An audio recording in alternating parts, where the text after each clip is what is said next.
What's your view on how that narrative has kind of changed in recent years?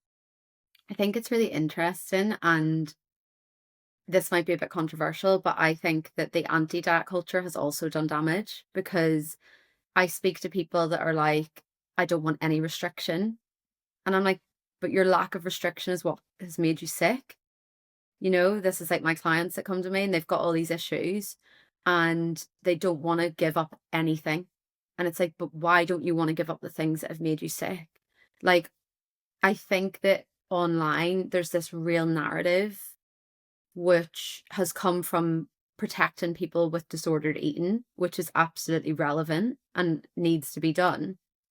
But we're all being treated as if we have disordered eating when actually more of us are suffering with obesity and more people are suffering with metabolic syndromes and type 2 diabetes and all of this. Like, eating disorders are not the only issue out there. So like we shouldn't just tell everyone that, I don't like to say and there's no good and bad foods because yeah, morally, there's not good or bad foods. Eating that food does not make you a bad person and it doesn't make you a good person. Like just because I've had a healthy meal today, that doesn't make me better than anybody else. But there's foods that are good for your body and there's foods that are bad for your body. So let's stop babying people and telling them that there's no good or bad foods. Like why do they need to be treated like that? Like you can say, do you know, yeah, okay, I'm gonna go out and have a pizza on Friday night. And maybe it's not the best choice that I could make, but actually for me, that's what I want to do. And I enjoy it and it's good for my soul. So, in that term, it is good for me. But then tomorrow, I'm just going to balance it out because I'm going to have like a really nutritious salad with loads of nuts and seeds and chickpeas and all of that. I'm going to have that for lunch. Like, people need to grow up, like, Mhm. in the nicest way possible. Like, and I'm not, and this is not me, I'm not talking about people with disordered eating. Like, they do need to be very careful about what they consume online. It's a huge issue for people. Have to be very careful. I would say that I had disordered eating at one point. Like, the calorie counting obsessively is a form of that.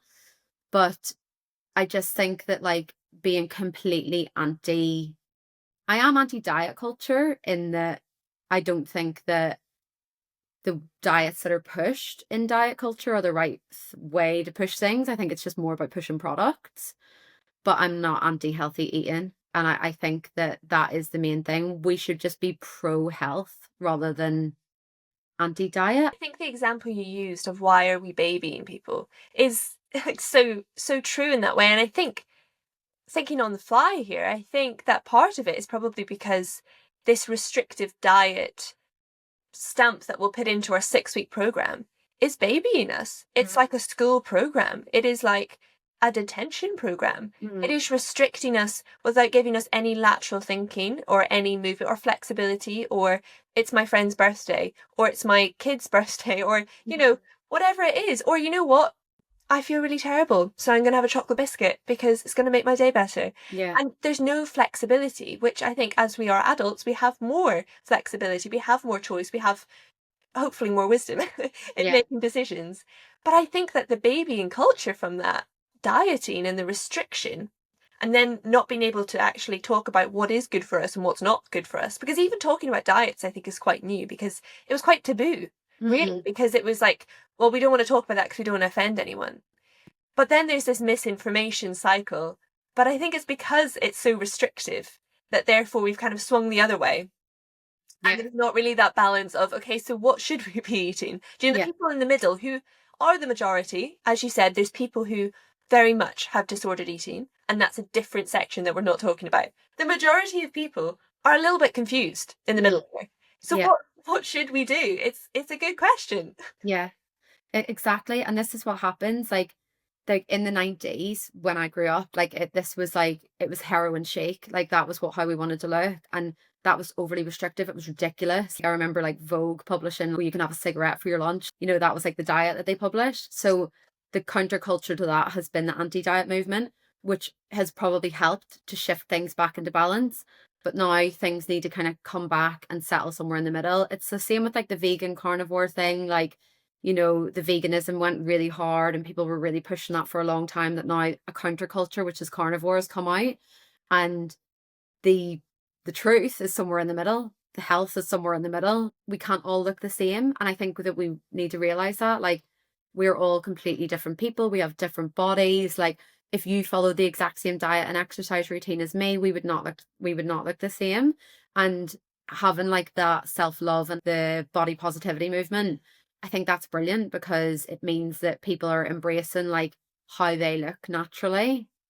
And I think that's great. So I'm not like completely like slamming it or anything. It's just a little bit of restriction is okay for you sometimes. But no wonder people see it as a punishment when, like you say, like we've been put on these like restrictive diets and this is exactly how you need to eat for 12 weeks or whatever. It just, and with no education around why either. And I was I was never more restricted than when I was eating how I used to eat previously. It was like such beige, like chemically produced, like low vibe food. Like it just wasn't, yeah, it just wasn't good for me. And now it's like all these colors, all these flavors, all these different textures. Like that's the opposite of restriction.